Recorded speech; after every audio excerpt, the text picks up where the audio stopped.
Okay, so we've done our first two tasks and now we're going to work out our next stage. So we've done our shortest route and we've done our minimum spanning tree using either Kruskals or Prims, and now we're going to try to work out what the T-Rail Club would like. So it says the T-Rail Club would like a network of paths that connects all towns, with the resulting network being the one with the greatest scenic value. So let's have a look at our grids again. So we're looking at this information now. Okay. So again, we have the same routes, but the same arcs activated, or the same arcs measured, but this time 1 is meaning that there's low beauty or low scenic value, and 10 being that it's a maximum scenic value. So what I'm going to do is redraw my graph, and I'm going to use either Prims or Kruskals, and you should be able to do that if you watch the previous videos. So I'm just going to quickly do that. So Hamilton to Matamata is 6.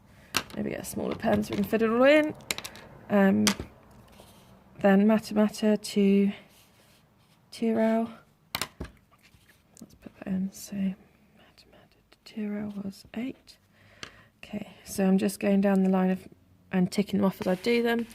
So I've done Matamata to Cambridge, and that was 9. Hamilton to Matamata is done. Hamilton to Cambridge I need to do, so that's 3. Make that a bit more obvious.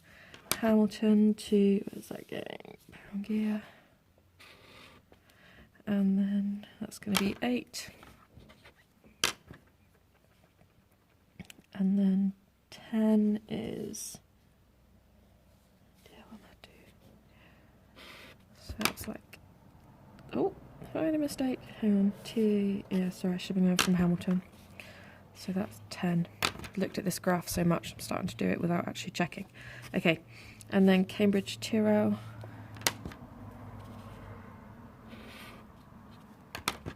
So that's going to be 5. Take that one off. Cambridge to T-Rail. That's going to be 6 this way. And then we have T-Rail to, so that's going to be, okay, so I'm just ticking stuff off as I go. T-Rail to Tokoroa. So this route's only worth 2, so it's not very beautiful. Right, Pangaea to, so I've already done that one, so that's 4. And then I've got Tiamatu to Takuti, and then also to Tokoroa. Does that seem right? Yeah. So that's going to be worth 10, and that's going to be worth 3.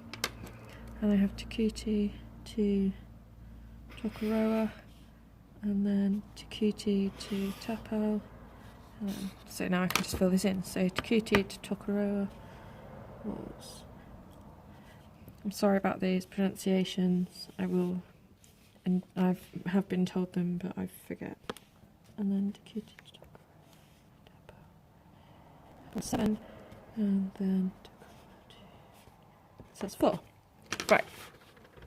So now I need to do my minimum spanning tree this time. So it's basically Prims or Kruskals, but rather than selecting the smallest route, you have to select the maximum.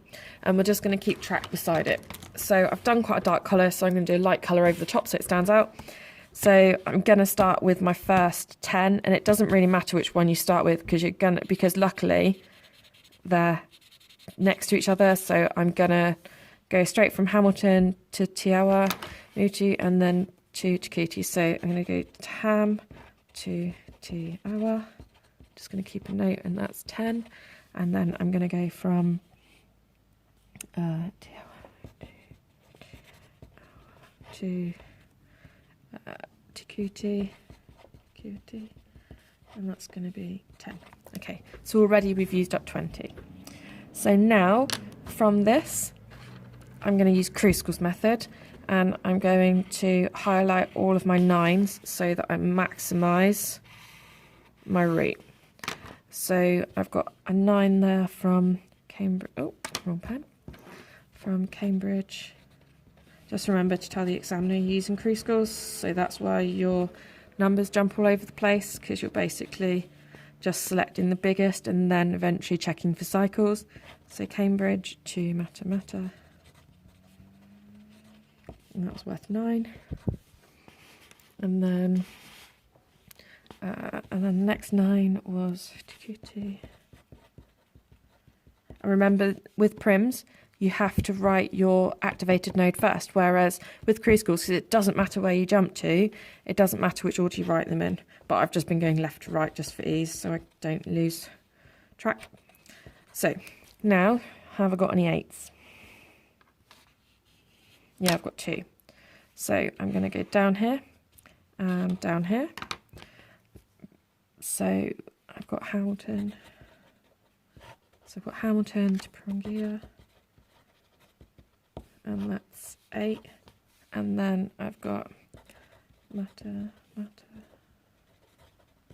Oh, let's put this 4 over here so it doesn't get confused with my other answers. What was that called? That was Tiro. And that was 8. Okay, so now let's look for 7s next. So 7's here, and that's the only 7 by the looks of it. You can always check my table. Yep, it's the only 7. So I have Tiawa, Matu, to Tapao, and that's going to be 7. Okay, and now I've got a 6. So I've got a 6 here or here. Now this is really important that you understand this, okay? If I use this 6 here, that 6 along this one has to be cancelled because it would create a cycle. So what I'm going to do to show the examiner that I understand that is I'm going to say there are 2 possible 6s at this point.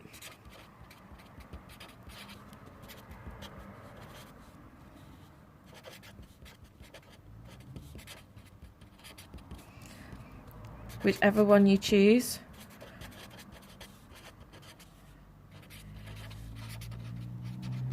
the other must be deactivated, or else it will create a cycle.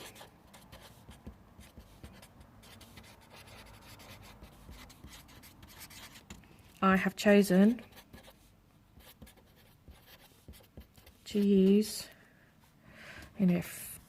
Hamilton to Ham to Mata. So then I'm going to show that and say, look, I get that I'm using this one, but then that means that this one has to be gotten rid of. And I've circled it green, I've highlighted it green to show the examiner that that's exactly the bit I'm talking about. Okay, so we've used both our 6s up, one's cancelled, one's activated, and now I need to check for 5s. So now, can I use this 5? No, because that's going to create a cycle. So I'm just get another colour and show that that can't be used. And I can't use that 5 because that would create a cycle. So I'm just put no 5s due cycle. Okay. Let's check that the only 2 5s. Yep. So my next smallest number would be 4. So I've got a 4 here that's can't be used due to a cycle, and a 4 here that can't be used to a cycle, and no 4s due to cycles. Yeah. And my 3 can't be used, and my 2 can't be used because they'd all create cycles. So no 4s, no 5s, no 3s, no 2s. Okay, and that says to the examiner you really know what you're doing. And now just add it up. So 10, 20, 29, 38, 38 plus 16, and then plus my 7. So we end up with 1, 20, to make that 71. Is that just me? Let's double check that. 3, 4, 5, 6. Oh, maybe it should be 61. 20, 40, 50, 60. Yeah, 61. 61. Okay. So my maximum is 61. So the maximum beauty I can have is 61.